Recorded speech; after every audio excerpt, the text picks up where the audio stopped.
Phil Potempa, and welcome to another edition of Notoriety. Each week we bring you everything you want to make sure you mark on the calendar. What's not to be missed, everything happening in Northwest Indiana, Chicagoland, and beyond. And of course, this is the broadcast equivalent of all the feature stories, columns you'll read in the flagship Post-Tribune newspaper underneath the umbrella of Chicago Tribune Media. We've been here these past 8 years with this weekly program. We couldn't do it without all the wonderful, generous underwriting and sponsor support. The folks at People's Bank, Legacy Foundation has been wonderful, and of course, Indiana Arts Commission over the years. And most of all, we thank you, all of our listeners and our viewers. Some of you are tuned into the traditional radio dials. We come to you live. And we want to stamp this interview that it is on Veterans Day, November the 11th, 2025. In case it's a rebroadcast, you're hearing it later. Some of you, again, are hearing us through the traditional radio airwaves as we come to you from our Hammond, Strachan, Van Til studios. Others are perhaps streaming or found us on YouTube, social media. So you have the added advantage of all the cameras that are here in our studio.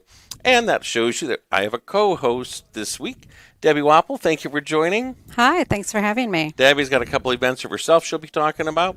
And then we're also going to talk with our guest today, Joy Scott. Hi, Joy. Hi. Thank you for being a part of the broadcast. And through the magic of technology, should be one other guest who is zooming in, and that would be Greg. Do you want to give an introduction to Greg and what his claim to fame is, Joy?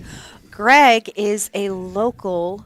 He was born in Gary, and his big claim to fame is he's an animator. And, you know, anybody can pick up a pencil and call themselves an animator. But Greg has the distinction of having done Who Framed Roger Rabbit and The Lion King. So he has some Disney credits that are Yes, apart. he does. And there's an event that's coming up that you're going to tell us about. Gives folks a chance to ask their own questions and be up and close and find out a little bit more about that career. Yes, All right. absolutely. So on Saturday, Indiana Film Network, the local hub, is going to be hosting a night with Greg. Afternoon. It's 1 p.m. to 3 p.m. and he's going to speak on how to become an animator, what you can do with that skill set, how to gain that skill set, things like that. And while researching to get ready to come and tell you all about it and to say, hey, come and look at him, I actually found out that Greg has an animation school right here in the area with 2 locations. Wow. Well, technically 3 locations. He can teach you animation online. He teaches at the Imagine Theater in Portage, and he has a location in downtown Crown Point. So you can actually go to Greg and learn how to be an animator from a Disney animator. So the upcoming event might be kind of a nice primer, pun intended, for getting to know a little bit about him and what he does. And remind us again, date, time, where it's going to be at, and cost. It is November 15th. It is from 1 p.m. to 3 p.m. at the Merrillville Public Library. It is entirely free. However, that's great. we are asking everyone. So there's that program poster. Yes, Looks like there we there. go. Great. We are asking everyone RSVP though, because there is limited space in those library rooms. Okay. And we don't want to turn away people who have, planned ahead to actually be there rather than people who just show up last minute. And we definitely need to know if we have Greg come back to speak with us again next year, do we need to get a larger space? Sure, or will this exactly. one work? And again, because of the timestamp, this broadcast is happening on November the 11th, Veterans Day. Easy to remember that, 2025. That particular event is on the 15th coming up, so correct? Yes. So we want to make sure you mark your calendars. Our producer's going to give me the thumbs up to let us know when we have Greg ready to join the conversation, so we'll look for his face on our screen here. There he is. You want to say a hello and give him an official introduction, Joy? Hi, Greg. How are you this morning? Hello, sunny Hollywood, California. Oh, no. yeah. We wish that was all. We were coming from Hollywood, California. But it looks like we want to bump that volume up a little bit.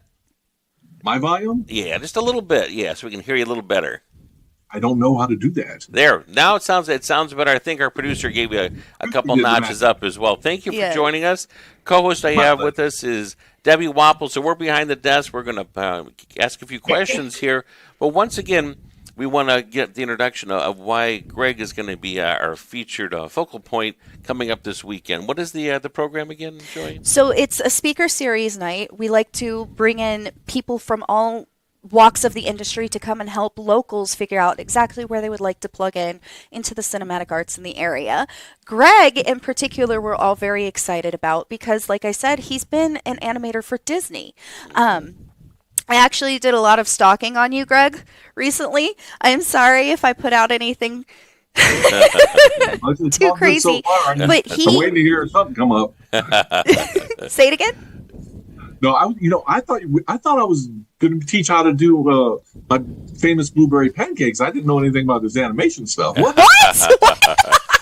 Yeah, that's I'm going so to be confused. that might be the surprise bonus. It's interesting when you mention a couple of those titles. You mentioned Who Framed Roger Rabbit, right? And the other Disney title was The Lion King. The Lion King. Well, Both of those are such major titles, and in animation, one of the questions I wanted to ask that I was curious about is animators have been known to once in a while like to hide a little Easter egg or have some kind of fun along the way.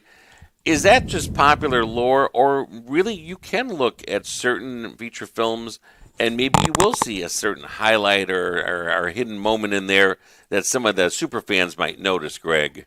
well, it's in the history of animation that is true. Modern day, you don't see that much. I'll say in Roger Rabbit, there were a couple of things that you won't find anymore. I tried to put something in, and the producer said, "Yeah, this is a Disney movie." And I go, "All right." So, Yeah. but in fact, Robert Zemeckis insisted that one of the animators animate Betty Page and put in a couple things the MO for Betty Page cartoons. They would flash for just a frame or two frames. They would flash her bosoms or other parts just for an instant, just like flash. And he wanted that to continue the tradition. And my friend animated that, and it was in the film, but you will never see it again. I mean, it's when they put it on DVD and all that stuff, it was gone. So. And for future generations, really, Who Framed Roger Rabbit, we're talking 80s, 90s, was so groundbreaking because they were able to arrange all these cameo appearances by cartoon claim to fames, even if it was crossover studios or other divisions, which normally there's not always that much of a collaborative effort, but everybody kind of wanted to have their moment to have their little walk-on appearance. So I just remember seeing all the major greats of my youth blended with the futuristic animation of live character acting along with the animators. So it really is. It's considered iconic, right? Yeah, and you're absolutely right about that. That was a major hurdle for them to deal with. Was Warner Brothers was like, well, hey, if we're going to let you have our characters in there, we have to have equal time with the Disney characters. So Mickey Mouse had to have the exact same time that Bugs Bunny had and stuff. So there's all that in there. But it's seamless. When you watch a movie, you don't know all that stuff. Just see a great movie. It was groundbreaking, and it was going back to the tradition of mixing live action with animation. That harkens way back to like Song of the South, Sure, and Gene Kelly dancing with Jerry Mouse and things like that. But for a kid like me, well, I was 25 at the time. I'd gone to school at Cal Arts at the age of 21. And so I really I only had 4 years experience under my belt when I was thrown into having to bring together, marry hand-drawn drawing mine with live action. But the difference, that's okay. But the technical problems was that Zemeckis was told by our directing animation director, Dick Williams, to go ahead and use a handheld camera if you want. You don't have to lock it in. Well, traditionally, you lock the camera so there's no movement. And, it's easy to kind of marry the animation to it. But this had, the camera's doing all this. And it was a logistical nightmare. You get a scene, you go, oh my God, it's moving all over the place. How do I even do this? So I had to figure out a way. We all did. We had to figure out ways to make it to where it would be. So when you watch the movie, you don't see any jittering of the characters. No, they're solidly locked in. But that was a lot of sweat and tears on our part. Well, Zemeckis, did he go on for Polar Express? Was that also his major work, Polar That Express? came later. He's always wanted to be on the cusp. I think of technology. He did that, and he did the what's the one with the caveman or. Anyways, he always pushing technology. Well, and our co-host this morning, Debbie Wapple has a distinction also of being one of our farm neighbors, and there's been a number of times I've had to knock on their door. Your own kids, I remember having, I think, every VHS possible. And I remember one time I think I needed a copy of Shrek, and you were kind enough to share because I was doing some kind of a Christmas program, and I wanted that gingerbread boy scene. But do you remember probably them seeing some of these Disney films from the 1980s and 90s as a VHS, probably played over and over and over again? Honestly, or they might have had Disney Channel by then. They were all out in the fields all the time. Yeah, they were doing probably a lot of farm work as well.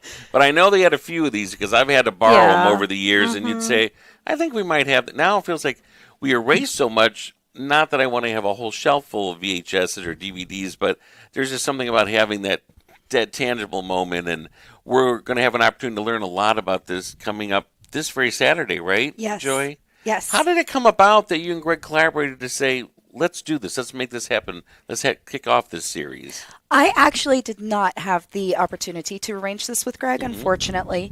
One of the other IFN members reached out to him and said, hey, can you do a speaker series for us? We did have another one arranged that it was going to be him and another animator who used to work on, like, The Simpsons. Oh, okay. Unfortunately, our venue fell through, so this is the reschedule. Gotcha. And now the entire afternoon is going to just be Greg. He gets to starlight the whole 2 hours for us. And remind me again on that poster, was there a website to find out more about future series and things coming up? Is there a website folks can go, or social media or Facebook, Joy? We have a very thriving social media on Facebook. If you Google or if you look for IFN on social media and then look for the NWI Hub, or you can go to ifn.org and find the Northwest Indiana Hub through there, and we post as frequently as we can there. Okay, very good. It's tough because I want to ask so much more of Greg, but we can't because we got to save a lot of this for what's going to be coming up this weekend. So, Greg, I'm so glad you're able to kind of tease and give us a little bit of hint of what's happening. You're welcome to stay on and you can pop back towards the end and visit, or I know you've got other deadlines and things. Well, we can also send you off. We're going to visit a little bit about the next series we have coming up with Debbie Wapple. Then we're going to come back and we'll revisit Joy for, again, a reminder at the end to wrap everything up and everybody can mark their calendars. So, Greg, it's up to you. You can sit tight, or if you have to go on to a deadline, we don't want you to be in trouble with any of your senior animators as well today. Well, I appreciate you having me. Thank and you. I'll definitely be happy to come back anytime. And I'll be happy to see and cross paths at the event coming up on Saturday. Great. Speaking of major Can't wait. series, a part of the Maxwell series is something that Debbie Wapple has done a few times before, where she's brought a collaborative group, panel of speakers. It's your chance to learn anything from leadership, just the fact of how do you organize your thoughts and convey them, communication. That's what this series is about. It's another poster we'll have our producer put up on so we can kind of use that as a bit of our reference. And Debbie, tell us a little bit about the date and the theme and the title for what's coming up. Well, I was just thinking how we're switching from entertainment to leadership, and how people say people will pay more for entertainment than education. So we make our events a little bit entertaining too. And I'll tell you, one of our speakers is Jesse Cole, the founder and the owner of the Savannah Bananas. And talk about an entertainer. His presentation was quite entertaining.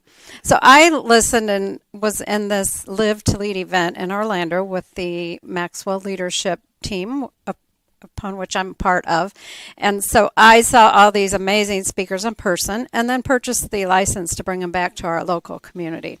And Jesse Cole is one of those speakers, along with the John Maxwell, the leadership expert of the world. He's written far over 100 books. He's been in business for over 50 years now and still going strong with 50,000 coaches on his team around the world. The date for this event is November the 21st, right? Yeah, on Friday, a week from this Friday. And even though we're based, of course, you know, our drive-in in the rural part of the Northwest Indiana, Northern Indiana, Stark County, this is open to anybody who is listening from any county, correct? If they get registered and sign up and they're able to be a part of it and pay the amount for the fee? Sure. One of our local ladies attended and said, man, we usually have to drive 2 hours for such an event as this. It was so professionally executed, and our venue is amazing with large screens, top-of-the-line speaker technology systems. So, yeah, it's only an hour drive from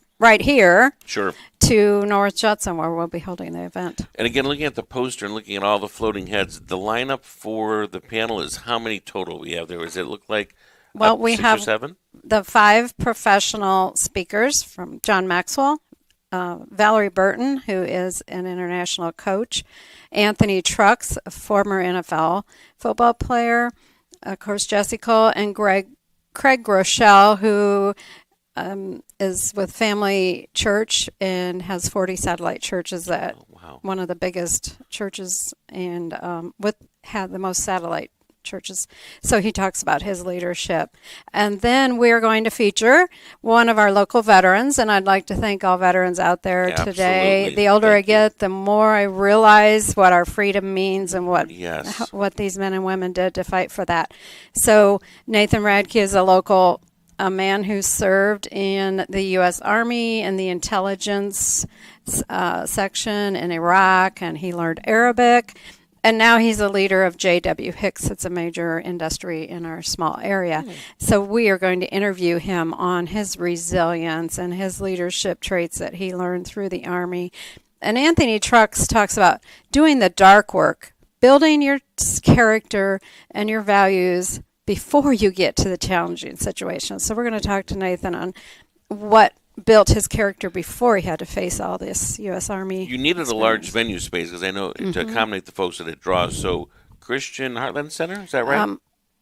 Church got me mixed up. Heartland Christian Center in North Christian. Judson. It's a great venue, and we put up round tables because after each speaker we have a discussion on what did we just learn that we can apply in our business tomorrow. And it'll be a full day. I see a 7:30 start till about 2:30 along the way. So pack a lunch?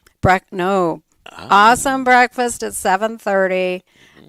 We have a leader up theme instead of batter up because Jesse Cole is a baseball owner, of course. So it's a leader up, and we're going to have game day food for lunch plus some extras. So we go all out, treat our attendees like fans. Jesse Cole says, don't treat them like customers. Build fans, not customers. And how many years, again, have you been a part of the John Maxwell umbrella, would you say now? Since 2014, my 11th year. How is that life-changing as far as day-to-day communication, business interaction, or social interaction in an era of, we were just talking before we went on camera with Joy, so much is this, right? You don't have that face-to-face and that type of interaction. How has it changed your life and your experiences, Deb? Well, John has one of his main books is called Everybody Communicates, Few Connect. We're all about communicating, but are we connecting with people? And in my coaching training, it's been a lot more about connecting, asking other people questions, making them the star of the show, not myself.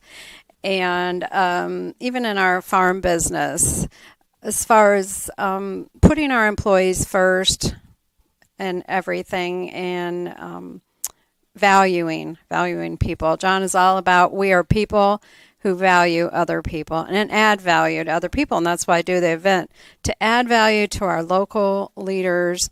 And self-leadership is the number one form of leadership. So you don't have to own a business or work in a business, but your own leadership determines your own success. Absolutely. And you mentioned the family farming business, and I mentioned our neighbor connection. I believe our producer has that logo. I love the family's logo for Wapple grain, and it has an herb, and it has, again, kind of a little bit of a hint there of just a wisp of some of the leaves.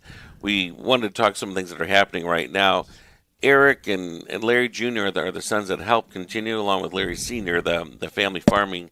And sorghum is something I wrote about in a recent column. And you might think, what is sorghum? What is this? Or Milo's another name for it. There are a couple farming photos our producer's gonna put on there. This is an important day. Yesterday, when all that snow was happening up, a lot of folks were helping feed the birds. When you're putting that bird seed in there and you see these little red seed dots, that's what's harvested from the plumy part of sorghum, right? So if we flash a couple of those tractor photos, you might see a bunch of seeds coming through or being harvested.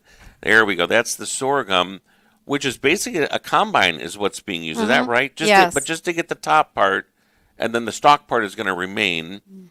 Sorghum can also be used, Joy, in molasses for molasses cookies and things like that. But in this case, we're interested in the top part for the seeds of it. Our farming claim to fame for Stark County, as I've said on the show so often, or you've read about in cookbooks and column, is mint. And I was either Eric or Larry shot a great photo for social media of the meadow mint blooming and a butterfly on there for pollination. And I remember, Deb, you telling me one time, even when the beehives are brought out for pollinating and for everything from, if there's a cucumber field or whatever the field might be, potatoes, or in this case, mint, it will affect the grade and the flavor of some of the honeys afterwards, right? Based on the blossoms? Right. They promote their mint honey, pineapple honey. There's all different That is kinds amazing. of honey. It makes me hungry. We're here at breakfast time right now, or brunch time. And then there's another shot that just says thank you from our town mint festival. The Wapple family and the farm were for the platinum sponsors. Our annual mint festival is something that has a claim to fame that's been happening for going on pretty close to half a century now. And it happens always on Father's Day weekend with a mint parade with all the farming equipment. The Wapple family's been kind enough to do mint still tours. So if you see a sign that says thank you, our producer will float that across the top and we can see what it says on there, because that's coming from our Mint Festival, and it has the website at the bottom for North Judson Mint Festival. You can find out more about Wapple Grain and Herb also through social media, website. But the Mint Festival is something, plan your summer weekend around. Bring Dad down for that Father's Day parade. There's a cooking with mint contest, the mint tours. You will not be at all disappointed. The last shot I wanted to surprise everyone with was an old-fashioned mint still that was in black and white that the boys posted. It's come a long way from correct? Long way. So that's how mint is harvested, and I learned this watching it in our fields around us. In the peak of the summer, if you can get it as humid as possible and it's ready to go, it's mowed, allowed to cure in those rows, those windrows, picked up, taken to the mint still where there's vats of water, and that foliage is then boiled off and the oil kind of rises to the top? It's steamed. The leaves are steamed, and the steam rises and then comes down, condenses, and separates the oil from the water, and then we drain the oil off into drums. So for our producer and for Joy, did you think you were going to learn about peppermint today? No, that's fascinating. And I'm going to give you. Did I think I was going to be teaching about peppermint today? This is a great sharing moment, and one of the fun facts that Deb taught me I love to share is that a raw peppermint oil is very potent, but just one tiny drop from a toothpick will flavor 100 sticks of chewing gum or 100 peppermint stick candy canes. That's how strong it is. So the mint oil is a very precious commodity. And you folks also, of course, corn, soybeans, Milo, peppermint, a little bit of spearmint, right? Some potatoes. Some potatoes in there as well. I used to know a Broadway singer, and she had some very condensed peppermint oil, and she would, when her throat started getting a little sore, she'd put a single drop on her tongue. On her tongue, wow. Right before a show. That'll make everything open up real quick, or drop in your bath oil. Mention our commercial, and we got that call from Ryan Reynolds, the Ryan actor. Reynolds, producer, called us. Have you ever heard of Mint Mobile? Andrew, have you ever heard Mint Mobile? Phone cell company. Phone? And so they That's wanted to do a commercial, and so they needed a big peppermint field. They found the Wapple family and shot the peppermint field. Now, they used a green screen to insert him when he's standing there, but still, you gotta. I tried to get them to send him in person. Right. I know, right? But it was during COVID. Yeah, so the green screen was a little bit safer. They had a convenient excuse. Now, we want to make sure we want to do our wrap-up. I'm going to start with Deb first. We want to get date. We want to get, again, also how to register, how to get involved with your leadership program coming up first. Well, you can go on Ticket Spice and search Live to Lead Stark County. The event is November 21st, North Judson, Indiana. You can't get lost there. It's behind the Family Express gas station. And there's only one of those, so. Breakfast at 7:30, lunch at 11:15. We close out about 2:30. And it's just a great day of inspiration. Like, who doesn't need to build the resilience? Yep. And who doesn't need to know that we need systems for success? It doesn't come by chance. John Maxwell says, Luck is where preparation meets opportunity. So we're going to prepare you to be ready for your next step and for your success And journey. I like to think of it for whoever applies or registers. Everybody has their own reason. It could be, I need to be more outgoing. I want to communicate. I want to make eye contact. Some folks might be there for networking. I want to Networking, meet other exactly. people. That's an opportunity. Or you need not. Maybe I want to be there for the breakfast and for the sports tailgating lunch as a bonus to all the other great speakers. And the speakers, you saw that panel. We'll flash that poster one more time. There was, I think, 5 major headliners. It's kind of an incredible lineup. It really is. You've gotten some great names together. We're going to for have this. peanuts, popcorn, and Cracker Jacks too. This is, again, it's one Our stop baseball shop. theme. Yes. And again, if you do want to find out more information, There's a QR code up there. Debbie's also on social media. You can always instant messenger, and I'm sure you'll help answer questions as well. Or contact me, and I'll funnel it through, and I'll get her all those questions. Love to have you. Joy Scott, tell us all about our friend who joined us earlier and how it's a chance for them, speaking of connecting, to meet him up close. Well, Greg, like I said, is an incredible Disney animator. One thing I forgot to mention is he spent a time on the voting board for the Academy Arts and Sciences. So he got to decide who won the Academy Award. That is incredible. I mean, he's still kind of aw shucks and humbled. That He's poster, if so we could fun. float that poster one more time, so that'll be the homework for everybody. The date? November 15th, so this Saturday from 1 p.m. to 3 p.m. at the Merrillville Public Library. If you want to come, it is free. Please just let us know you're coming by emailing nwi.indianafilmmakers@gmail.com and just say, I'm coming to the Greg speaker series, and it's going to be me and 2 others. That's all we need. And again, you can find out more through social media, you said as well, right? Yes, You're we're very on- active. We're on Facebook. We're all over Facebook. You can email that email at any time as well. That Okay. goes directly to our president and our co-president for the region, and then our state president sees it as well. So if one of us don't get to it fast enough, Nathan out of Indianapolis will be like, "Hey, this is what's going on right Very there." good. It's always good to have a helping hand. The time just goes too quick. There's never enough time. It just means that you both need to come back anytime there's an open door. Help out and spread the word. We always need good news out there, right? Absolutely. sure. Thank you so much, and thank you to all of our listeners and viewers for joining in for this edition of Notoriety. I'm your host, Phil Potempa. Thank you for being a part of our conversation. And until next week, enjoy the rest of wherever your path might take you, be it morning, afternoon, or evening.